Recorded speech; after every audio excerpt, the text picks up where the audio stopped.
Hello friends, मुझे तो आपने बहुत सारे वीडियोस में देखा होगा और आज ये जो मेरा पहला ट्रैवल ब्लॉग है और ये ट्रैवल ब्लॉग मेरी दो बहनों के साथ है।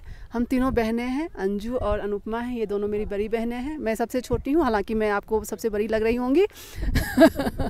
तो हम तीनों बहनें कश्मीर की ट्रिप पे आए। 5 दिन का हमारा ये पूरा ट्रिप था और आज हमारा ये आखिरी दिन है। तो मैंने सोचा कि आप लोगों के लिए कुछ एक ऐसा ब्लॉग बनाया जाए जिससे कि आपको हेल्प मिले कि आप कश्मीर अगर अपना आने का प्लान करते हैं तो आपको किन किन जगहों पे जाना चाहिए, किन किन बातों का ख्याल रखना चाहिए। तो आगे बाकी ये दोनों भी बात करेंगे, लेकिन जो मैं आपको स्टार्टिंग में ये बोल देती हूँ कि ये जो पूरा हमारा यात्रा है 5 दिन का है। हमने श्रीनगर से शुरू किया और आज जो हमारा 5वां दिन है वो गुलमर्ग में है। तो और आज गुलमर्ग हम पूरे आधे दिन देखेंगे, फिर हम श्रीनगर वापस दिल्ली चले जाएंगे। तो आगे जो अंजू जी बात करेंगी। हाँ, थैंक यू। हम लोग 5 दिन पहले जब श्रीनगर की धरती पे आए, कश्मीर की धरती पे, तो ढूंढ रहे थे कि जन्नत कहाँ है, दिख नहीं रहा है कहीं। हम लोगों ने बहुत बागीचे देखे, परी महल देखा, चश्मे शाही देखा, मुगल गार्डन देखा, डल झील देखा। डल झील तो वाकई बहुत ही खूबसूरत एहसास था उसमें, शिकारे पे घूमना हम लोगों के लिए।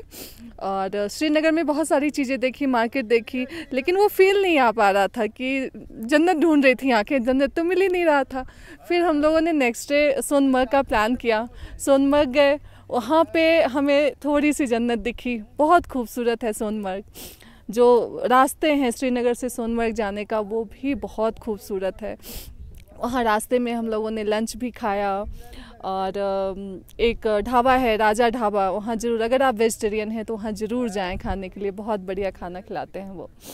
उसके बाद वहाँ पे घुड़सवारी थी, लेकिन हम लोगों ने सोचा कि नहीं, हम घुड़सवारी नहीं करेंगे, हम ट्रैक करेंगे। तो लोकल्स ने तो बहुत मना किया हमें, बट हम फिर भी जिद करके घुड़सवारी छोड़ के ट्रैक करना शुरू किया। और करीब करीब 6 किलोमीटर आना जाना है ट्रैक वहाँ का। और उस वादी में आप जब जाओगे तो 3 किलोमीटर जब आप चल के जाते हो तो सारी थकान दूर हो जाती है। जो वहाँ की नदी है, वो नदियों में पैर रख के आप पानी पियो। वहाँ का मतलब कहते हैं ना कि मीठा पानी, बिल्कुल अमृत जैसा पानी मिलता है वहाँ पे। सारी थकान दूर हो जाती है। फिर वहाँ से थोड़ा सा 1 घंटा रिलैक्स करने के बाद फिर ट्रैक करके हम वापस आते हैं और फिर रात को श्रीनगर पहुँच जाते हैं। उसके बाद हम तीसरे दिन फिर पहलगांव की यात्रा पे निकलते हैं। फिर जन्नत नहीं दिखता है, सेब दिख जाता है, लेकिन सेब दिख जाता है। सेब दिखता है। हम वैली में जाते हैं, सेब की वैली में बहुत मज़ा आता है। सेब तोड़ तोड़ कर खाते हैं। वहाँ जो ऑनर होते हैं बागीचे के, बहुत अच्छे थे। हम लोगों ने वहाँ पे फिर सेब खरीदा भी और जूस भी लाया उन्होंने, एप्पल जूस, जो कि बहुत बहुत बढ़िया था। ऐसा एप्पल जूस हमने कभी नहीं पिया था। जनरली हम दिल्ली वाले पॉकेट वाले ही पीते हैं। तो वो जो एक टेस्ट था वो कभी एहसास ही नहीं हुआ था। फर्स्ट टाइम हमने वो एहसास किया उस सेब के रस का। तो वहाँ के बाद फिर हम आगे बढ़े तो हमें, उससे पहले हमें केसर वैली दिखी। वहाँ हमने केसर ख़रीदा, जो वहीं पे 4 से 5 किलोमीटर है जहाँ पे केसर उगता है। लोग वहाँ पे खेती करते हैं केसर की, और पूरे वर्ल्ड में वही केसर जाता है। उसके आगे फिर जब हम बढ़े तो हमें ड्राई फ्रूट्स मिलने शुरू हो गए। फिर हमने ड्राई फ्रूट्स ख़रीदा। अखरोट जनरली मैं नहीं खाती हूँ क्योंकि मुझे बहुत कड़वा लगता है, लेकिन सेहत के लिए बहुत अच्छा होता है तो किशमिश के साथ खाती हूँ। लेकिन यहाँ का अखरोट अगर आप खाएंगे तो आपको कुछ भी साथ में खाने की ज़रूरत नहीं होगी। बहुत मीठा, अच्छा, जेन्युइन अखरोट मिलता है यहाँ पे।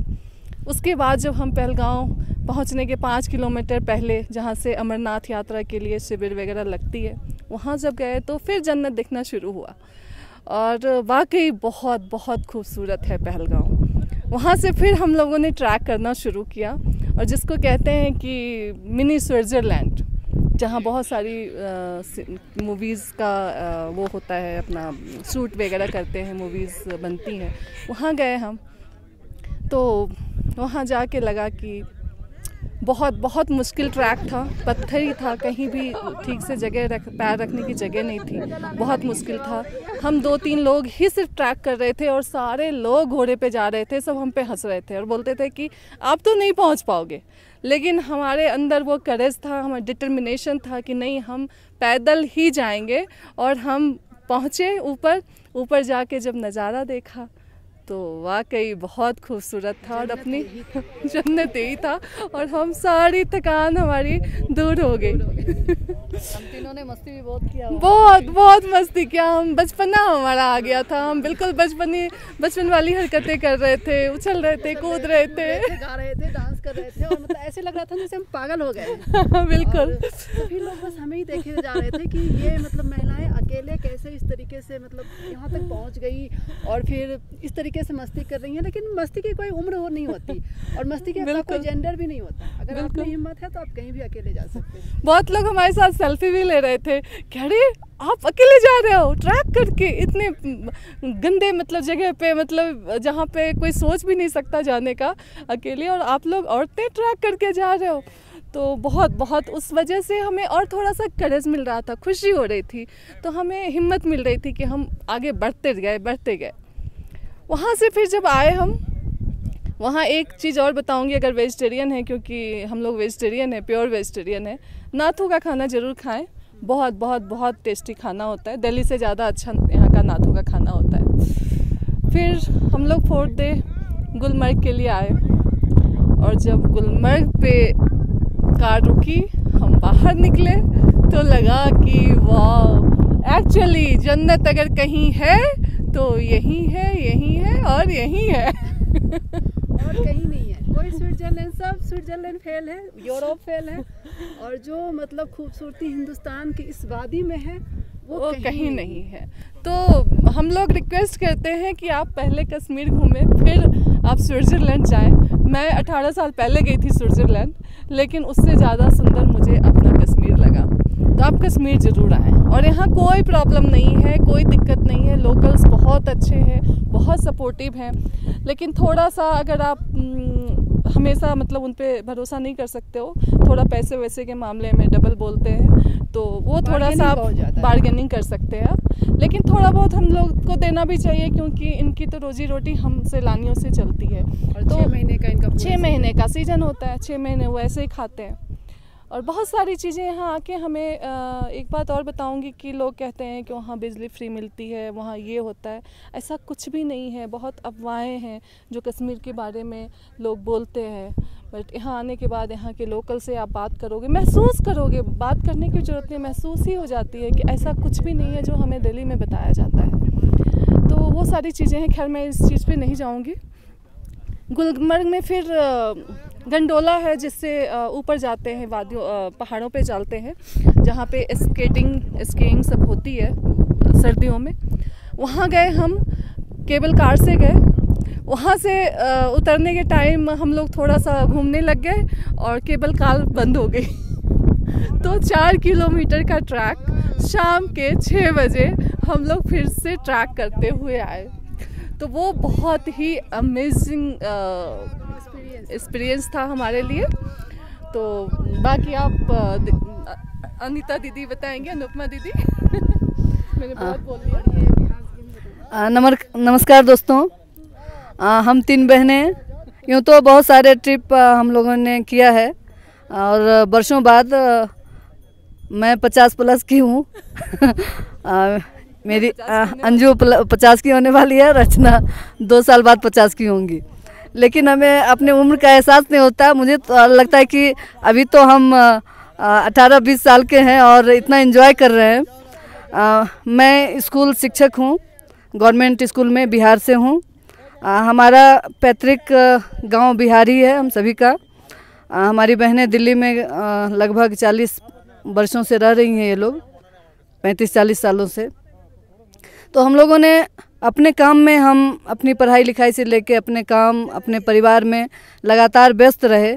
और फिर जब बहुत समय बीत गया तो हमें लगा कि अरे हमने तो ज़िंदगी का जो असली मज़ा होता है वो हमने किया ही नहीं, हमने दुनिया को देखा ही नहीं।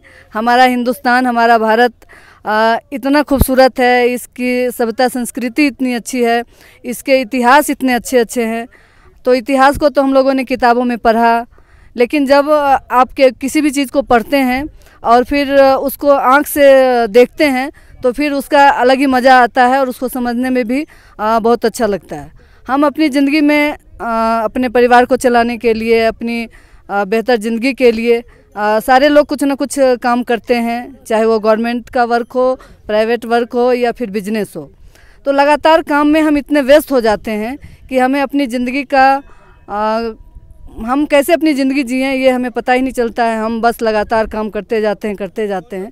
लेकिन एक समय ऐसा आता है जो हमारा दिमाग, हमारा दिल थक जाता है। फिर उसकी ऊर्जा के लिए और बेहतर से हम काम करें, उसके लिए घूमना बहुत ज़रूरी है। तो हम आप सभी से अनुरोध करेंगे कि अगर आप घूमते नहीं हैं, कहीं ट्रिप में नहीं जाते हैं, तो साल में कम से कम 2 ट्रिप तो ज़रूर लगाइए और अपने परिवार के साथ जाइए। अकेले ट्रिप का कोई मज़ा नहीं है। हम तीनों बहनें जहाँ जाते हैं हम लोग साथ ही जाते हैं, तो हमें काफ़ी मज़ा आता है। हमारी एक बार मुंबई में है, पिछला ट्रिप हमने जो किया था उसमें वो भी हमारे साथ थी, हमारा भाई था, हमारी भाभी थी, हमारे बच्चे थे, तो हमने काफ़ी मस्ती किया था। अभी उनको छुट्टी नहीं मिली तो हम लोग अकेले ट्रिप में आ गए हैं, तीनों बहनें, और एक बेटा भी है हमारा हम लोगों के साथ में। तो बच्चे को लगता है ना कि हमारी माएँ घूमने जा रही हैं, हमें छोड़ रही हैं, तो चलो जो बच्चे फुर्सत में उन्हीं को हम ले चलते हैं। एक चीज़ और तो कहेंगे कि हमारे जितने भी बच्चे हैं, सारे बेटे बेटियां, वो सब हमें बहुत एनकरेज करते हैं कि आप लोग क्यों नहीं जाते हो, आप लोग बहने जाओ, घूमो। तो उनकी मतलब जो ये श्रेय है ना, वो बच्चों को ही हम देना चाहेंगे। और हस्बैंड को। हाँ, और मेरे हस्बैंड भी हमेशा बहुत सपोर्टिव रहते हैं, मतलब बोलते हैं कि टिकट करवाना, सब कुछ मतलब मैंने मैनेज करना, हमेशा पूछना कि हाँ ठीक से तो हो, पहुंच गए नहीं पहुंचे, बहुत केयर करते हैं। तो एक मोरल सपोर्ट होता है, तो फैमिली का सपोर्ट बहुत ज़्यादा है हम लोगों को, इस वजह से हम लोग घूम पाते हैं। जिस विद्यालय में है उसका नाम है राजकीय कृत मध्य विद्यालय बीहट, जो बरौनी बेगूसराय बिहार में है, और वहाँ हम लोग काफ़ी मेहनत से बच्चों पे काम करते हैं। हमारा विद्यालय बहुत बेहतर है। तो मुझे मेरे घूमने का एक यह भी मकसद होता है कि मैं अलग जगह घूमने जाऊं, क्योंकि हमारे स्कूल के जो बच्चे हैं वो ऐसे परिवार से आते हैं कि अभी तो वो घूमने के लिए कहीं दूर जा नहीं सकते हैं। तो मैं जब भी घूमने आती हूँ तो यहाँ की सारी चीज़ें रिकॉर्ड करके ले जाती हूँ, और फिर वहाँ पर मल्टीमीडिया क्लास में, जहाँ बहुत बड़ा टीवी हम लोगों ने लगाया है, वहाँ बच्चों को मैं वो सारी चीज़ दिखाती हूँ। और फिर वो बच्चे जो हमारी किताब में पढ़ते हैं, जैसे कश्मीर को बच्चों ने किताब में पढ़ा, और उस कश्मीर को मैं उनको दिखाती हूँ वहाँ जाकर टीवी पर ले जा कर के, तो बच्चे बहुत खुश होते हैं। और उनको भी इंतज़ार होता है जब हमारे स्कूल की छुट्टियाँ होती हैं, तो पूछते हैं कि मैम इस बार आप कहाँ जा रहे हो। उनको ये लगता है कि मैम कहीं जाएंगी, तो फिर हमारे लिए अच्छे अच्छे वीडियो आएंगे, फिर हम उसको देखेंगे और बहुत मस्ती करेंगे। यहाँ का इतिहास, यहाँ का खान पान, हाँ, अब अभी हमने महाराजा पैलेस जाके देखा, हमने पूरा वीडियो बनाया वहाँ के। तो उस समय के जो महाराजा थे उनके बारे में हम अपने बच्चों को बताते हैं, और फिर उनको उसके साथ वीडियो दिखाते हैं कि देखो ये महाराजा पैलेस है, यहाँ पे महाराजा रहते थे और क्या क्या व्यवस्था थी। हरि सिंह यहाँ पे यहाँ के राजा हुआ करते थे। तो उनके बारे में हम बच्चों को जब बताएंगे तो वो बच्चे समझते हैं, और फिर उस महल को देखते हैं तो उनको इतनी खुशी होती है कि हमारे महाराजा ऐसे महलों में रहते थे। उस समय में कितनी अच्छी कसीदाकारी होती थी, इतने अच्छे वहाँ डिज़ाइन बने हुए हैं। और सबसे बड़ी बात है कि बच्चे ये देखते हैं कि हमारा देश कितना खूबसूरत है। कई बार फिल्मों में स्विट्ज़रलैंड, इंग्लैंड, बहुत जगह की शूटिंग होती है, लेकिन मुझे यहाँ आकर के ये लगा कि स्विट्ज़रलैंड तो इसके सामने में कुछ भी नहीं है। तो हमारे बच्चे भी ये जाने कि गुलमर्ग हमारा इतना खूबसूरत है, इतना खूबसूरत है कि उनको ये अपने देश से प्रेम हो और अपने देश का सम्मान करें, और उनको ये लगे कि नहीं, हमारा देश सबसे पहले, हमें अपने देश में घूमना चाहिए। और मैं आप लोगों से भी अनुरोध करूंगी कि जिनके पास बहुत पैसे हैं वो विदेश जाते हैं घूमने के लिए, लेकिन अपने देश में नहीं जाते हैं, तो आप कश्मीर ज़रूर आइए। कश्मीर बहुत खूबसूरत है, आपको बहुत मज़ा आएगा। और जितना आप काम करते हैं, जितना आप थक जाते हैं, वो सारी थकान आपकी समाप्त हो जाएगी, और नई ऊर्जा, नई जोश के साथ आप काम करेंगे। हम तीनों मिलके आप लोगों से अर्ज करते हैं हाथ जोड़ के कि आप कहीं भी जाएं लेकिन गंदगी ना फैलाएं, बॉटल ना फेंकें, इस खूबसूरती को बनाए रखें। आपकी जिम्मेदारी। कई जगह हम लोगों ने देखा, इतना खूबसूरत जगह, आप यहाँ भी आसपास देख रहे होंगे कि बोतल फेंके हुए हैं।